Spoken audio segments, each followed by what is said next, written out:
Ba chấm riệp xuống có đôi chỉ xuống ở đây ba friendរបស់ Korean Auto បាទ stock ថ្មីចូលមកដល់ទៀតហើយបាទ stock ថ្មី017បាទឆ្នាំខ្ពស់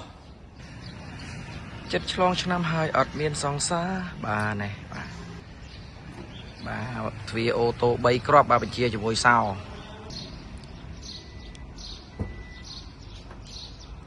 ងប្អូនដែលមានអីវ៉ាន់មានអីជាប់ខ្លួនបាទប្រើតាតេលេ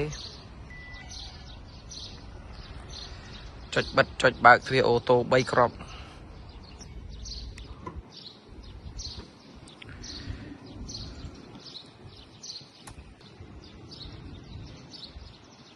បាទសម្រាប់បងប្អូនដែលមានសមាជិក5 6នាក់បាទហើយត្រូវការប្រភេទរថយន្តនេះជាលក្ខណៈគ្រួសារបាទអាចតាក់ទងមកបាន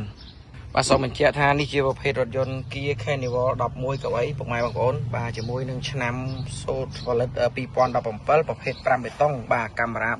360អូតូ3ក្នុងលឿងចាប់កន្លងផ្លូវមួយសេតបាទគេហៅថា5បេតុងបាទហើយ memory set កៅអីបាទហើយកាមេរ៉ា360នឹងមាន screen នៅពីមុខមួយទៀតបាទពីមុខApple មួយទៀតជាមួយនឹងកៅអីចុចសងខាងលើក្រោមមកជាមួយនឹង70000គីឡូស៊ីនហើយកុងទ័រ digital បាទនេះគេហៅកុងទ័រ Casio full ពេញពុកម៉ែបងប្អូនបាទអញ្ចឹងក្នុងឱកាសឆ្លងឆ្នាំខាងមុខនេះពុកម៉ែបងប្អូនដែលត្រូវការរថយន្តប្រភេទលក្ខណៈគ្រួសារដើរលេងតំបន់ទេសចរក្នុងខេត្តចូលក្រុងបាទញ៉ាំស៊ុប